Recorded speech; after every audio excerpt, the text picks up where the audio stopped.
வணக்கம் பிரியமானவர்களே, யூனிவர்சல் ஆலயத்தின் கவலைப்படுவது நிறுத்துங்கள் இந்த நிகழ்ச்சிக்கு உங்களை வரவேற்கிறேன். ஒவ்வொரு நாளும் சாட்சிகளை உங்களோடு நாங்கள் பகிர்ந்து கொள்கிறோம். ஏன் என தேவன் நேற்றும் இன்றும் என்றும் மாறாதவராய் இந்த இருக்கிறார். நீங்கள் ஒவ்வொருவரும் அதை தெளிவாக இந்த புரிந்து கொள்ள என தேவன் உங்களுடைய வாழ்க்கைக்குள்ளாக இந்த அவருடைய திட்டமானதை செய்ய விரும்புகிறாரா என்கிற கேள்வி உங்களுக்கு எப்பொழுதெல்லாம் இந்த எழுந்துகிறதோ அந்த கேள்விக்கான பதிலாக தான் நீங்கள் பார்க்கிற இந்த சாட்சி. என தேவன் இன்றும் வேலை செய்கிறார் அல்லது செய்ய விரும்புகிறார் என்பதற்கான ஆதாரமாக நீங்க இந்த நேரம் ஒரு சாட்சியை பார்க்கணும் அந்த விரும்புகிறேன். இந்த நபர் தகுதியானவர், தன்னுடைய படிப்பிலே சிறந்தவர், ஒரு மருத்துவர். ஆனா இவருடைய வாழ்க்கை வெறுமையானதாய், நிம்மதி இல்லாத ஒரு வாழ்க்கையாய் அல்லது சந்தோஷம் இல்லாத ஒரு வாழ்க்கையாய் இருந்தது என்று சொன்னால் உங்களால் நம்ப முடியுமா? இதுதான் இவருடைய வாழ்க்கையாக இருந்தது. இந்த நபர் திருமணத்தை செய்து கொண்டார், சந்தோஷத்தை பெற்றுக்கொள்வேன் என்று நினைத்து.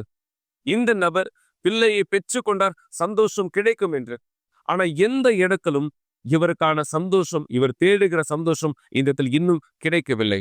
யோசிச்சு பாருங்க, நீங்க யார் அப்படியான சூழலில் இந்த இருக்கீங்க? இது வெறும் இந்த நபருக்கு மட்டுமல்ல, பலருடைய வாழ்க்கையில் இப்படியான சூழ்நிலைகள் இந்த நடந்து கொண்டிருக்கிறது. மக்கள் சம்பாதிக்கிறார்கள், சிறந்த வேலை இருக்கு, சிறந்த வியாபாரம் இருக்கு, அவங்களுக்கு இந்த குடும்பம் இருக்கு, அவங்களுக்கு கணவர் இருக்கார், மனைவி இருக்காங்க, பிள்ளை இருக்காங்க. ஆனா அவங்களுடைய வாழ்க்கையில இன்னும் சந்தோஷமானது இடத்துல இல்லை. அவங்களுடைய வாழ்க்கையில் அவர்கள் எதிர்பார்க்கிற அந்த நிம்மதியானது இடத்துல இல்லை. இதுதான் பல மக்கள் தற்கொலைக்கு இந்த தூண்டப்படுவதற்கான காரணம் கூட நான் சொல்ல முடியும். இன்று பல பிரபலங்கள் இந்த அவர்கள் தவறான முடிவுகளை எடுப்பதற்கான காரணமும் இதுதான். ஆனா இந்த நபருடைய இந்த வெறுமையை, இந்த சந்தோஷமின்மையை யார் நீக்கியது? எதன் மூலமாய் இவர் இந்த விடுதலையாக்கப்பட்டார்? எதன் மூலமாய் இவருடைய வாழ்க்கை இந்த மாற்றம் அடைந்தது? தேவன் இவருடைய வாழ்க்கைக்கு எப்படியான உதவியை செய்தார்? இந்த நபருக்கு தேவனால செய்ய முடியுமே, ஆனால் ஏன் தேவன் இதை உங்களுடைய வாழ்க்கையின் மீது இந்த செய்ய மாட்டார்? இதுதான் கேள்வி மக்களே. தேவன் இன்றும் மாறாதவராய் இருக்கிறார். தேவன் இன்றும் அவர் தன் அதி அற்புதமான காரியத்தை செய்கிறவராய் இருக்கிறார் என்பதனுடைய ஆதாரமாய் இந்த நபருடைய வாழ்க்கையின் மாற்றத்தின் சாட்சியை பாருங்கள். பரிசுத்த ஆவியானவரை இவர் எப்படியாக பெற்றார் என்பதையும் சேர்த்து சாட்சியை பாருங்கள்.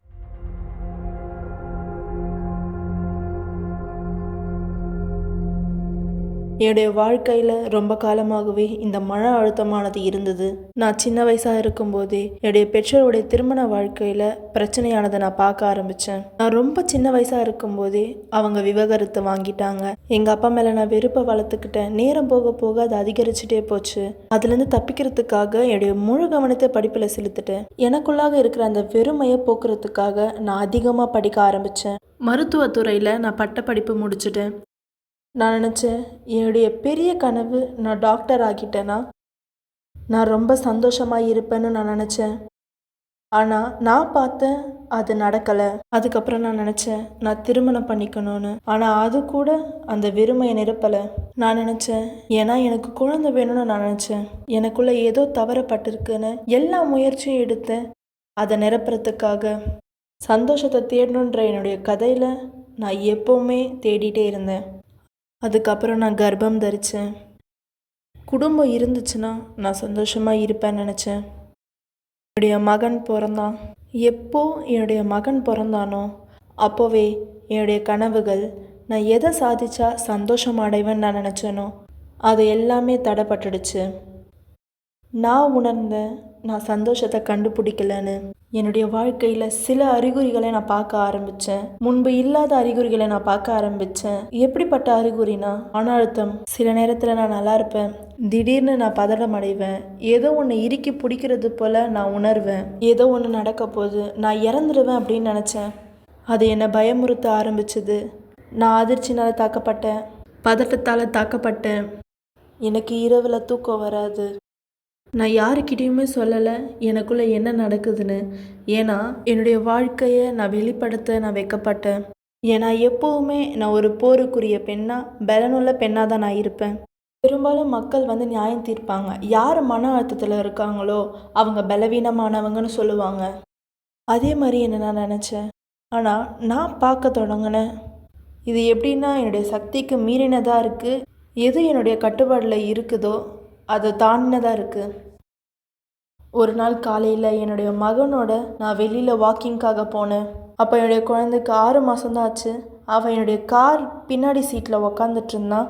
அந்த தருணத்தில் நான் உணர்ந்தேன், நான் ரொம்ப வேகமாக போனேன். ட்ரக்கு அடியில் அவ்வளோ வேகத்தில் நான் போனேன். ஏதோ ஒன்று என்னுடைய காலை தள்ளி ஆக்சிலேட்டரை மிதிக்க வைக்கிற மாதிரி பண்ணுச்சு. எப்போவுமே என்னுடைய சகோதரியும் என்னுடைய சகோதரனும் எனக்காக ஜெபிச்சுட்டு இருப்பாங்க. அவங்களுடைய ஜெபந்தான் என்னை காப்பாத்துச்சுன்னு நான் உறுதியாக இருந்தேன். நான் கண்டுபிடிச்சேன் எனக்கு ஒரு வியாதியானது இருக்குன்னு. ஆனால் அது சரீரபூர்வமான வியாதி இல்லை, மன ரீதியான பிரச்சனையாக இருந்துச்சு. என்னுடைய ஆத்மாவில் வியாதியாக இருந்தது. நான் உணர்ந்தது மருத்துவத்தால் குணப்படுத்த முடியாதுன்னு எனக்கு தெரியும். என் பையன் இரவில் சில வினோதமான விஷயங்களை கடந்து போக ஆரம்பித்தான். நாங்கள் டாக்டர்ஸாக இருக்கிறதால சில விஷயத்தை நாங்கள் ஆராய்ந்து பார்த்தோம். இதனுடைய பிரதிபலனாக எங்களால் எதுவுமே கண்டுபிடிக்க முடியல. ஒரு நாள் மோசமான நாளாக இருந்தது. என் பையன் நிறைய தடவை எந்திரிச்சிட்டான், பயந்தான், அழுதான். கிட்டத்தட்ட 13 தடவை அவன் எந்திரிச்சிட்டான். அந்த இரவு கிச்சனில் ஏதோ விழுற மாதிரி சத்தம் கேட்கும். நான் அங்கே போய் பார்ப்பேன், ஆனால் அங்கே எதுவுமே இருக்காது.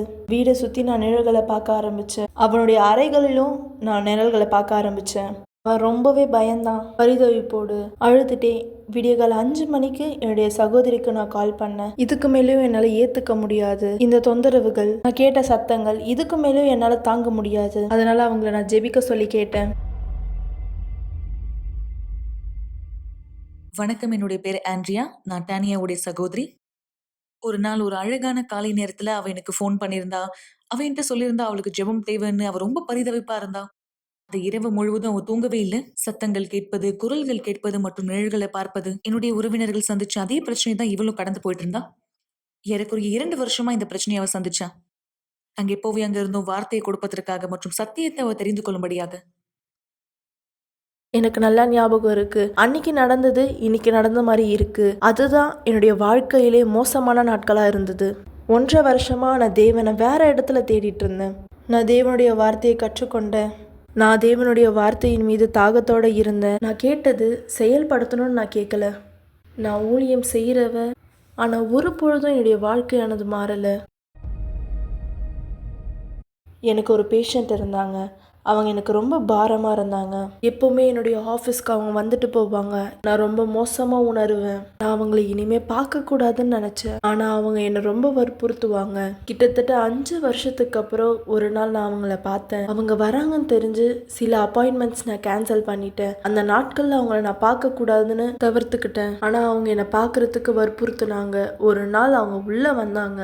நான் அவங்கள பார்க்கும்போது ஏதோ வித்தியாசமாக இருந்தாங்க. அவங்க வெளிச்சமாக இருந்தாங்க. அவங்க கண்ணில் ஏதோ ஜொலிக்கிறது போல இருந்தது. அவங்க வேற விதத்துல என்கிட்ட பேசுனாங்க. அன்னைக்கு அவங்க கிட்ட நான் மனசு திறந்து பேசினேன். என்ன நடந்துச்சோ, எது நடந்துட்டு இருக்கோ எல்லாத்தையுமே நான் அவங்க கிட்ட சொன்னேன். அந்த கெட்ட தருணம், இரவு நேரத்துல வர அந்த மோசமான தொந்தரவுகள், அந்த தருணத்துல எல்லாமே தலைகீழா மாறிடுச்சு. நான் பேஷண்ட் ஆகிட்டேன். என்னை ட்ரீட் பண்ற டாக்டரா அவங்க மாறிட்டாங்க. புத்தியுள்ள விசுவாசத்தை பத்தி எனக்கு அவங்க கொஞ்சமா விவரிக்க ஆரம்பிச்சாங்க. யுனிவர்சல் ஆலயத்துக்கு வர்றதுக்காக எனக்கு அவங்க அழைப்புதல் கொடுத்தாங்க. எனக்கு நல்ல கண்ணோட்டம் இல்ல. நான் போலியான செய்திகளை நம்பிட்டு இருந்தேன். என்னை இதுதான் இழுத்து பிடிச்சது. நான் ஆலயத்துக்கு தாமதமா போறதுக்கு காரணமே இதுதான். ஆனா எப்போ அவங்க சொன்னாங்களோ நான் உண்மையாவே தீர்மானம் எடுத்தேன். அவங்க சொன்னாங்க, நீங்க அந்த இடத்துக்கு போறதுக்கு எந்த செலவும் செலுத்த தேவையில்லை. நீங்க போயிட்டு உங்களுக்கு அங்க பிடிக்கலன்னா நீங்க இனிமேலும் அங்க போ தேவையில்லைன்னு சொன்னாங்க. முதல் கூட்டத்திலேயே நான் உண்மையாவே நம்பினேன் என்னுடைய வாழ்க்கை மாறிடுச்சுன்னு. நான் ஏற்கனவே அடையாளங்களையும் அதிசயங்களையும் பார்த்துருக்கேன். ஏன்னா இப்போ என்னால் நல்லா தூங்க முடியுது. முன்னாடி ரொம்ப வருஷமா எது எனக்கு நடந்துட்டு இருந்துச்சோ இப்போ அது எனக்கு இல்லை. பதற்றமாக இருந்தது, அது ஒரு பொழுதும் இப்போ இல்லை. இனிமேலும் அந்த வேதனையை நான் உணரல. ஆலயத்துக்கு போக போக நான் உண்மையாகவே புரிஞ்சுக்கிட்டேன். போதகர் எனக்கு விவரிச்சாரு எனக்கு பரிசுத்த ஆவி வேணும்னு. ஏன்னா நான் முடிவுகளை அடைஞ்சிட்டேன். ஆனால் முழுமையான சந்தோஷத்தை நான் இன்னும் பெறலை. நான் பரிசுத்த ஆவியானவரை பெற்றுக்கொள்ளலைனா நான் ஏற்கனவே இன்னொரு ஆலயத்தில் தண்ணீர் ஞானஸ்தானம் நான் எடுத்திருக்கேன். ஆனால் என்னுடைய பழைய வாழ்க்கையை நான் புதைக்கலை. நான் யுனிவர்சல் ஆலயத்தில் 1 முறை, 2 முறை, 3 முறை, 4 முறை, 5 முறை, நான் ஆலயத்தில் 7 தடவை வெறும் குழியல் மட்டுமே எடுத்தேன். எப்போ அந்த நாளானது வந்ததோ, தேவனுடைய வார்த்தை எப்போ எனக்குள்ளாக வந்ததோ, நான் உண்மையாகவே தீர்மானம் எடுத்தேன். முழுமையான அர்ப்பணிப்பும் என்கிட்ட இருந்த எல்லாமே நான் எடுத்துட்டேன். உணர்வுகள், காயங்கள், அந்த கெட்ட எண்ணங்கள், நான் எப்போ பீடத்துக்கு முன்பாக தேவன்கிட்ட போனேனோ அந்த பழைய டானியாவை நான் பின்னாடியே கைவிட்டுட்டேன். அந்த பழைய சிருஷ்டியை நான் ஏற்கனவே கொண்டுட்டேன் தண்ணீர் ஞானஸ்தானத்தை எடுக்கும்போது. ஆனால் நான் பரிசுத்த ஆவியானவரை பெற்றுக்கொள்ளலை. என்னுடைய பொருத்தனையை நான் முழுமையடைகிற நாளாக இருந்துச்சு. நான் கீழே இறங்கி வரும்போது என்னால் உறுதியாக சொல்ல முடியும் என் கூட தேவன் இருந்தாருன்னு. என்னுடைய தியாகத்தை தேவன் அங்கீகரிச்சாரு. அதுதான் மாபெரும் சந்தோஷமா என்னுடைய வாழ்க்கையில இருந்துச்சு. குழந்தை பிறக்கிறது, திருமணம், வேலை, பண வாழ்க்கையில வெற்றி, இந்த உலகத்துல எதுவுமே பரிசுத்த ஆவியானவர் செய்யறத செய்ய முடியாது. அந்த வெறுமையை அவரால் மட்டும்தான் எடுக்க முடியும். அது ஒரு அற்புதமானது. எதை ரொம்ப காலமாக சரிப்படுத்தணும்னு நினச்சானோ, எப்போ நான் பரிசுத்த ஆவியானவரை பெற்றுக்கொண்டேனோ அந்த நாள் நான் கண்டடைஞ்சேன்.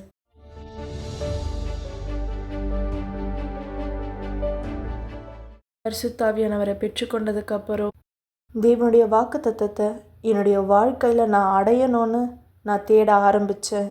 ஏன்னா எது முக்கியமாக இருக்கோ அது ஏற்கனவே நான் பெற்றுக்கொண்டேன். என்னுடைய வேலையையும் நான் அதிகமாக முதலீடு செய்ய ஆரம்பித்தேன்.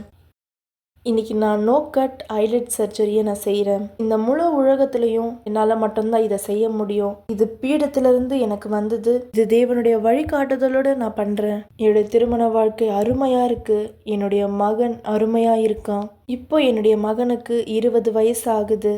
அவர் தேவனுடைய மனுஷனாக இருக்கான். நான் நம்புகிறேன் அதை விட தேவன் எனக்கு அதிகமாக இருக்காருன்னு. பரிசுத்த ஆவியானவரை நான் பெற்றுக்கொண்டதுக்கு அப்புறம் தேவன் எனக்கு எதுவுமே கொடுக்கலனாலும் இந்த உலகத்திலேயே முழுமையான சந்தோஷமான ஒரு நபராக நான் இருக்கேன். இங்கே எல்லாமே தற்காலிகமானது தான். உண்மையாகவே பீடம்தான் எனக்கு ஒரு வாய்ப்பானது கொடுத்தது. இப்போ இருக்கிற எல்லாமே நான் பெற்றுக்கொள்றதுக்காக. நான் புரிஞ்சுக்கிட்டேன், பீடம்தான் உண்மையான அர்ப்பணிப்பு. நம்ம எப்போ பீடத்துக்கு முன்பாக போகிறோமோ முழுமையாக அர்ப்பணிக்கணும். பாதி வாழ்க்கையை அர்ப்பணிக்கும்போது எந்த பயனும் அதில் இல்லை. நம்முடைய வாழ்க்கையை முழுமையாக அர்ப்பணிக்கணும். தேவன் எப்போவுமே அதை மரியாதை செய்வார். கவலைப்படுவதை நிறுத்துங்கள் என்ற நிகழ்ச்சியை பார்த்து கொண்டிருப்பதற்கு மிக்க நன்றி. கூட்டம் முடிந்த பிற்பாடும் நீங்கள் எங்களை தொடர்பு கொள்ளலாம். மறந்து விடாதீர்கள், எங்களுடைய எண் 9346387738. நன்றி.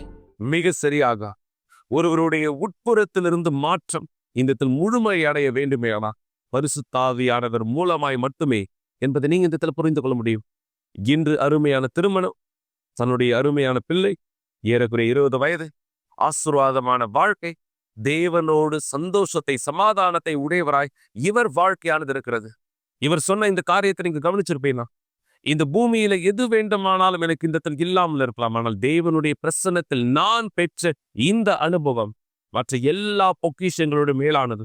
ஏன்னா எல்லாமே தற்காலிகமானது. தேவனுடைய ராஜ்யமும் தேவனுடைய பிரசன்னத்தையும் தவிர இவருக்கு தேவன் செய்தது உங்களுக்கும் செய்ய முடியும். எனவே இந்த விசுவாசத்திலே வருகின்ற ஞாயிற்றுக்கிழமையாய் நாளை இந்த நீங்கள் எங்களோடு இந்த கூட்டத்தில் இணைந்திருக்க உங்களை நான் வரவேற்கிறேன். காலை 9:30 மணிக்கு சரியாக நீங்க இந்த விசுவாசத்தில் எங்களோடு இந்த இணைந்திருக்க உங்களை நான் வரவேற்கிறேன். தேவனோடு இந்த வருடத்தினுடைய முதல் ஞாயிற்றுக்கிழமையிலே புத்தம் புதியதா எல்லாவற்றையும் புதியதா இந்த தொடங்க பரிசுத்த ஆவியானவரோடு நீங்கள் இந்த புது வாழ்க்கையை துவங்க அவர் உங்களுக்கு அழைப்பானதை தருகிறார். மக்களே, தேவன் உங்களுக்கு அழைத்து தர. ஒருவேளை நீங்க சொல்லலாம், பாஸ்டர் நான் யாரு? நான் ஒரு பாவியான மனுஷன், நான் தவறு செய்தவன், நான் அழுக்கான வாழ்க்கை இந்த வாழ்ந்தவன். தேவன் என்னை மன்னிப்பாரா? தேவன் எனக்கு அவருடைய ஆவியை கொடுப்பாரா? தேவன் என்னுடைய வாழ்க்கை இந்த மாற்றுவாரா? அப்படியான குற்ற உணர்ச்சி உங்களுக்குள்ள இந்த இருக்கலாம். ஒரு குறிப்பிட்ட நேரம் இந்த இயேசுனிடத்திலே ஒரு விபச்சார பெண்மணி இந்த கொண்டு வந்தாங்க. அந்த விபச்சார பெண்மணி கையும் மெய்யுமாய் பிடிக்கப்பட்டவளாய் இயேசுனிடத்திலே அவரை கொண்டு வந்த பொழுதும் அவருக்கு சொன்னாங்க, தேவனுடைய வார்த்தையிலே சொல்லப்படுவதை போல இவள் விபச்சாரங்களை கையும் மெய்யுமாய் பிடிக்கப்பட்டார். மோசேயுடைய நியாயப்பிரமாணத்திலே தேவனால் கொடுக்கப்பட்ட இந்த நியாயப்பிரமாணத்தில் இவள் கல்லெறிந்து கொள்ளப்பட வேண்டும். இதுதான் இந்த அவர்கள் இயேசு முன்பாக இந்த வைத்த வார்த்தை. ஆனா இயேசு சொன்னது என்ன? உங்களில் யார் ஒருவன் பாவம் இல்லாதவனா இருக்கிறானோ முதல் கல்லை இந்த எறிங்க. எத்தனை பேர் அங்க இருந்தது? ஒருவரும் இந்த இல்லை. அந்த பெண் இடத்துல இயேசு கேட்டார், எங்க உன்னை குற்றப்படுத்தியவர்கள்? இயேசு ஒருத்தரும் இல்லை. இயேசு சொன்னார், நானும் உன்னை குற்றப்படுத்துவதில்லை. இயேசு இடத்துல பாவம் இல்லை. இயேசு பரிசுத்தமானவர். ஆனா இயேசு ஏன் அந்த செயலை செய்தார்? ஏன்னா இயேசு சொன்னார், நானும் உன்னை இந்த இடத்துல காயப்படுத்துவதில்லை, உன்னை மன்னிக்கிறேன். தேவன் அங்க அந்த பெண்ணுக்கு உதவி செய்தார். அந்த பெண்ணுக்கு இந்த இடத்துல குணமாக்குதலை இந்த இடத்துல கொடுத்தது போல அவர் இந்த இடத்தில் மன்னிப்பானதை கொடுத்தார். அந்த பெண் பரிசுத்தாவினாலே வழி நடத்தப்படும்படியாக நிரப்பப்பட்டார் என்று கூட நான் சொல்ல முடியும். தேவன் இது உங்களுக்கும் செய்ய முடியும். நீங்க பார்க்க போகிற சாட்சி இந்த அடிப்படையில் தேவன் இந்த நபருக்கு என்ன செய்தார் என்பதை மிக தெளிவாக நீங்கள் புரிந்து கொள்ளும்படியாக இந்த வீடியோ மூலமாய் இந்த சாட்சியானதை நீங்கள் இடத்துல தெளிவாய் பாருங்க. இவருடைய வாழ்க்கையை தேவன் எப்படி மாற்றினார் என்பதை நீங்கள் தெரிந்து கொள்ளும்படி பிற்பாடு இணைந்திருக்கலாம். இந்த ஜெபத்தில் தேவன் உங்களுக்கும் அதே வாய்ப்பை கொடுக்க ஒன்றிணைந்து கேட்கிறவராய். எனக்குள்ளாக இருக்கிற அந்த வெறுமத்தன்மை என்னுடைய முகத்திலே தெரிய ஆரம்பிச்சது. எனக்குள்ள ரொம்ப வலியா இருந்துச்சு. நிறைய விதமான வெறுப்புணர்ச்சி, உறவுகளில் எனக்கு ஏற்பட்ட பிரிவு, இது எல்லாமே என்னை மற்றவங்களை கை காட்டி கூப்பிட ஒரு பொண்ணா மாத்துச்சு. எனக்குள்ள இருந்த அந்த வெறுப்புணர்ச்சி, எனக்குள்ளாக இருந்த அந்த பெரிய வலி, நான் தீர்மானிச்சேன் என்னை நான் முழுமையா விபச்சாரத்துல ஈடுபடுத்த போறேன்னு, இந்த உலகத்தினுடைய விபச்சாரத்துல. இந்த இடத்துல நான் வந்து மற்றவங்களை கை காட்டி கூப்பிடுற ஒரு பெண்ணா மாறிட்டேன். என்னுடைய நண்பர்களை பயன்படுத்தி இதை நான் செய்வேன். குடிக்க ஆரம்பிச்சேன். போதைப் பொருட்களை பயன்படுத்த ஆரம்பிச்சேன். நான் கெட்ட பழக்கத்துக்காக தான் விபச்சாரம் செய்வேன். அந்த பொருள் பெறுவதற்காக தான் நான் விபச்சாரம் செய்வேன். இங்கே நான் 2 விதமான தற்கொலை முயற்சிக்கு என்னை நான் ஈடுபடுத்தினேன். நான் எழுந்த உடனே என்னை வேகமாக அடிச்சுப்பேன். என்னுடைய முகத்திலேயே நான் அடிச்சுப்பேன், இல்லைனா இடிச்சுப்பேன். என்னுடைய முடியை பிடிச்சி நானே இழுத்துப்பேன். சாவறதுக்கு கூட நான் பிரயோஜனம் இல்லைன்னு நினச்சேன். பிசாசு கூட என்னை கண்டிப்பாக விரும்ப மாட்டான், அவனோட என்னை கொண்டு செல்ல.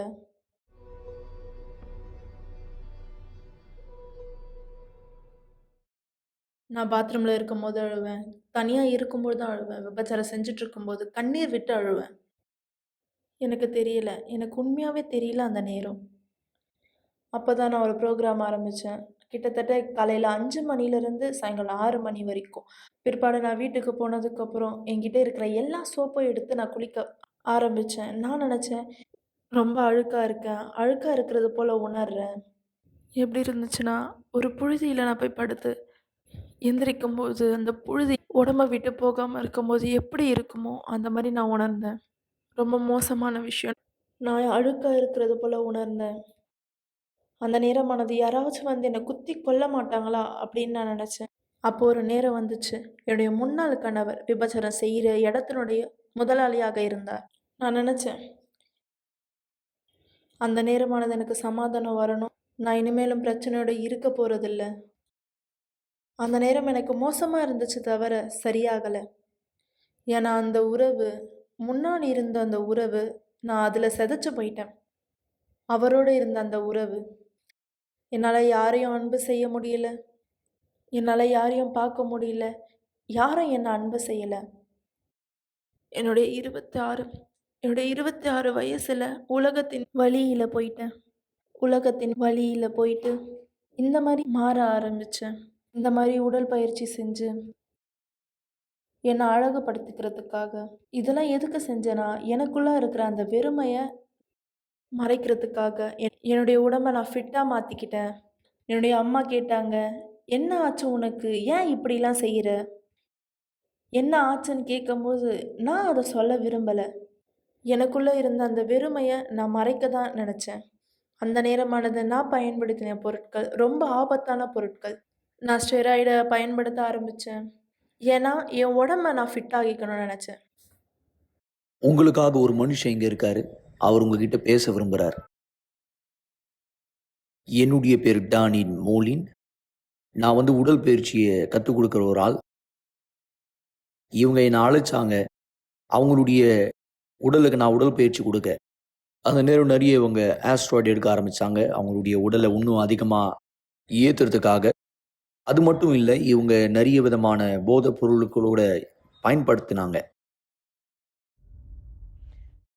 நான் என்னை கண்ணாடியில் பார்த்து நான் நினச்சிருக்கேன், இது நான் கிடையாது கண்டிப்பாக. விபச்சாரம் என்னை நிரப்பலை, நான் செய்த உடல் பயிற்சியும் என்னை நிரப்பலை, எதுவுமே என்னை நிரப்பலை. அதுக்கு பதிலா என்னுடைய யோசனையில எப்பவுமே ஒரு குரல் கேட்டுட்டே இருந்துச்சு. பஸ்ஸுலேருந்து விழுந்துரு, ட்ரெயின்லேருந்து மேல இறங்கி விழுந்துரு, கீழேருந்து குதிச்சுரு, உனக்குள்ள சமாதானம் வரும், நீ இறந்துட்டனா. ஏன்னா எனக்குள்ள சமாதானம் இல்ல. ஏன்னா என்னுடைய எண்ணத்துல எப்பொழுதுமே ஒரு இரைச்சலானது கேட்டுட்டே இருந்துச்சு.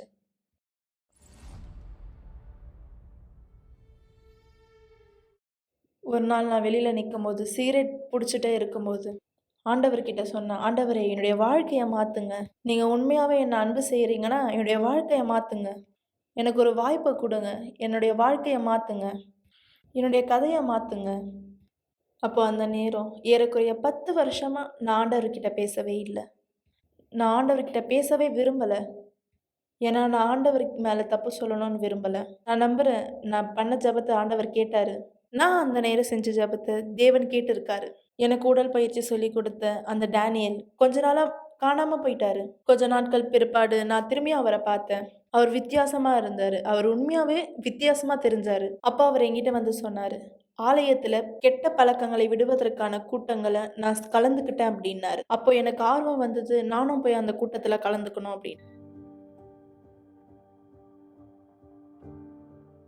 நான் வெளியே வந்து போதையிலிருந்து, கெட்ட பழக்கங்களிலிருந்து, இல்ல சகவாசங்களிலிருந்து, இல்ல ஆசைகள்லிருந்து ஜெயிச்சவங்கள நான் பார்த்தேன். ஆனா, சந்தேகங்கள்லிருந்து ஜெயிச்சவங்கள நான் பார்க்கல. ஏன்னா, எனக்குள்ள இருந்த சந்தேகம் என்னுடைய உணர்ச்சிக்குள்ள இருக்கிற சந்தேகமா இருந்துச்சு. அதனால நான் பார்க்கல. உதாரணமா பாஸ்டர் வந்து எனக்கு ஜெபிச்சு என்ன விடுதலை செய்யும்போது நான் நம்பினேன். விடுதலை ஆகிட்டேன். ஆனா, அடுத்த வெள்ளிக்கிழமை கூட்டத்துல நான் கலந்து கொள்ளும்போது, என்னுடைய உடம்புல ஏதாச்சும் வித்தியாசமா நடந்துடுச்சுன்னா, உடனே எனக்கு சந்தேகம் வரும். நான் இன்னும் முழுமையா விடுதலை ஆகலன்னு. அப்படி ஒரு சந்தேகம் என்னால ஜெயிக்க முடியல. உண்மையாகவே அந்த சந்தேகத்த என்னால ஜெயிக்க முடியல. இந்த வாய்ப்பை பயன்படுத்தி மறுபடியும் பிசாசு என்னுடைய வாழ்க்கைய அழிக்க பார்த்தான். நெறைய வாட்டி நான் ஞானஸ்தானம் எடுத்திருக்கேன். கிட்டத்தட்ட 5 தடவ நான் தண்ணீர் ஞானஸ்தானத்த எடுத்திருக்கேன். இந்த மாரி ஞானஸ்தானம் எடுத்தா, என்னுடைய பிரச்சனையிலிருந்தோ, என்னுடைய சந்தேகத்திலிருந்தோ ஜெயிக்க முடியும்னு நெனச்சேன். இதுதான் நான் நெனச்சேன். இந்த பிரச்சனையிலிருந்து நான் ஜெயிக்க முடியும்னு நெனச்சேன். என்னால கட்டுப்படுத்த முடியாத அந்த உணர்ச்சியிலிருந்து ஜெயிச்சேன்.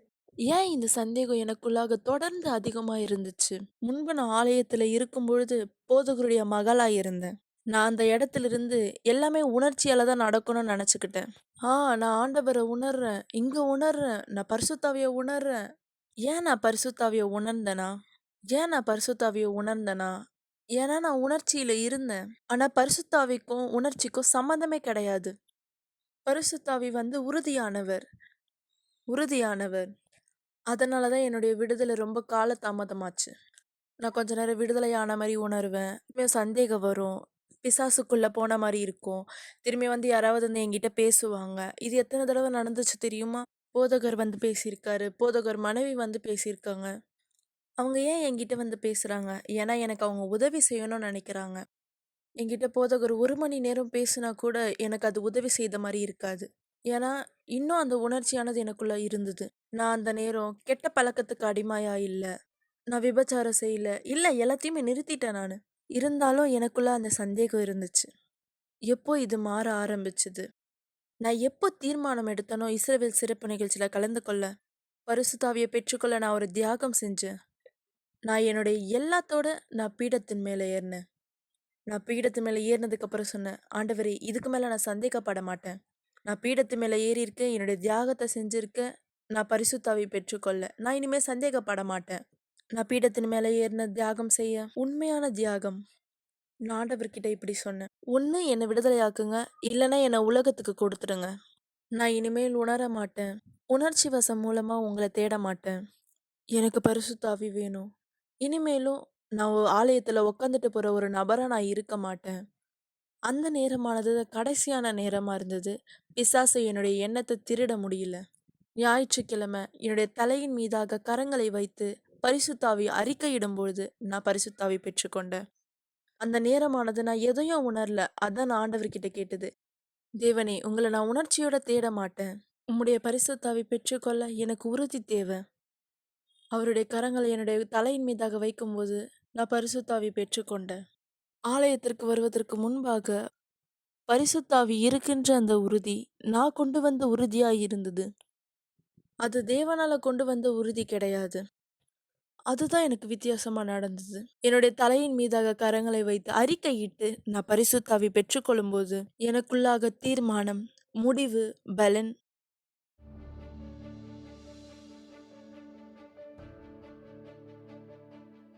தேவனால கொடுக்கப்பட்ட ஒரு உறுதி.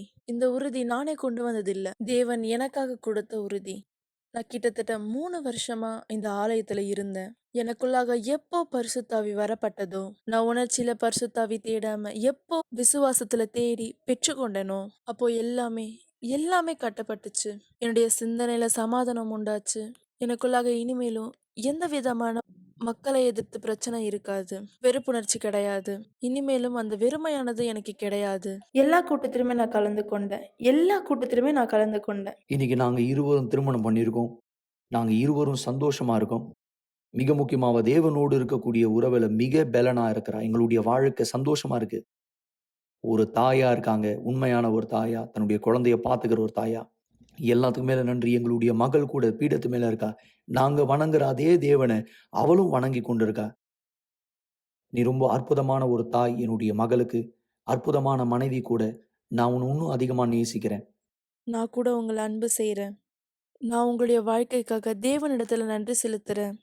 எதெல்லாம் தவறா இருக்கோ அதெல்லாம் தேவனால சரியாக்கப்படும். முன்னாடி இருந்தேன்னா இனிமேலும் அது நான் இல்ல. முன்னாடி இருந்த பெண்ணுக்கு என்ன ஆச்சு தெரியுமா? உலக ரீதியான வாழ்க்கையை விட்டு அவ மரித்து போனா. பின் இறக்கப்பட்ட ஒரு பெண். இப்ப இருக்கிற அந்த பெண் ஒரு புதிதான பெண். நான் உலகத்துக்கு இறந்த தேவனால் திரும்பியும் பிறக்கப்பட்டேன்.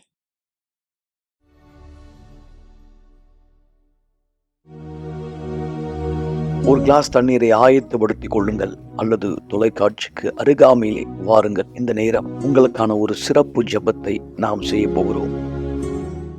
இயேசுவின் இயேசுவே, இவருடைய பாவங்கள், இவருடைய தவறுகள், இவருடைய குற்ற எண்ணங்கள், இந்த தேவன் இவருடைய குற்ற மனசாட்சி, இது எல்லாமே உம்மை விட்டு இவரை வெகு தொலை தூரத்திற்கு இந்த இழுத்து செல்லக்கூடிய நேரத்தை உருவாக்கி இருக்கலாம்.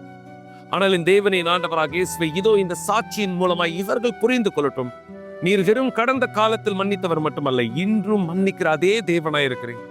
இன்றும் எங்கள் பாவங்களை இந்த கழுவி எங்களுக்கான வாய்ப்பை தருகிற தேவனாய் இருக்கிறேன். ஆனால் இந்த தேவனை மாறியது ஒன்றுதான், நேரம்.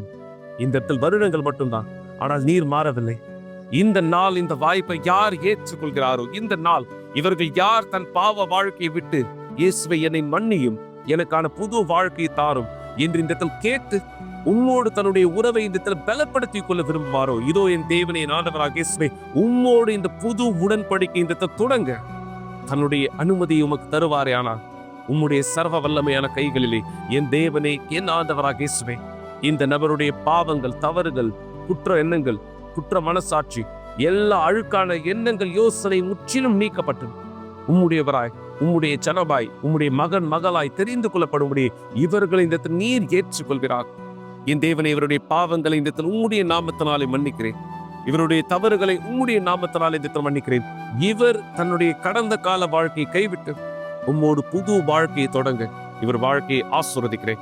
எங்கள் தேவனும் சர்வ வல்லவருமா இருக்கிற ஆண்டவராக இயேசு கிறிஸ்துவின் பெயராலே உதவி செய்யும் பரிசுத்த ஆவியானவரே, ஆமென்.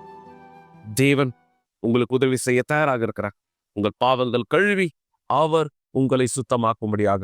எனவே தான் நாளை காலை 9:30 மணிக்கு தேவனோடு இந்த உடன்படிக்கையானது இந்த செய்ய விசுவாசத்தில் இணைந்திருங்கள். பரிசுத்த ஆவியானவருடைய வழிநடத்துதலை நீங்கள் பெற்றுக்கொள்ளும்படியாக தேவன் உங்களோடு இந்த இருப்பார். மனுஷனை உண்டாக்கினது முதல் மனுஷ குலத்திற்கு எப்பொழுதும் தேவன் சிறந்த திட்டங்களையே வைத்திருந்தார். இருப்பினும் நம்முடைய காலகட்டத்தில் நாம் இதை பார்க்க முடிவதில்லை. அதிக அளவில் தேவன் நமக்கா என்ன திட்டம் வைத்திருக்கிறாரோ அதற்கு எதிர்மறையாக தான் மனுஷ குலமானது வாழ்ந்து கொண்டிருக்கிறது. இவ்வளவு கஷ்டங்கள் மத்தியிலே எப்படி ஒருத்தர் கலந்து கொண்டு தேவன் திட்டத்தை அப்படி அனுபவிக்க முடியும்? அவருடைய விருப்பத்தை நாம் கடைபிடிக்கும் பொழுது மட்டுமே, அவருடைய உபதேசங்களுக்கு நாம் நம்மை அர்ப்பணித்து அதற்கு கீழ்ப்படியும் பொழுது மட்டுமே நடைமுறை விசுவாசத்தின் பலன்களை நம் வாழ்க்கைக்கு நாம் ஈர்க்க முடியும். தேவனோடு உண்டான உடன்படிக்கையினுடைய பலன்களை ஒருவர் அனுபவிக்க முடியும். இந்த ஞாயிற்றுக்கிழமை காலை 9:30 மணிக்கு நாம் தேவனுடைய பிரசனத்திலே ஒன்றிணையலாம். 682 கீழ் 681 1000 விளக்கு அண்ணா சாலை, சென்னை 6 6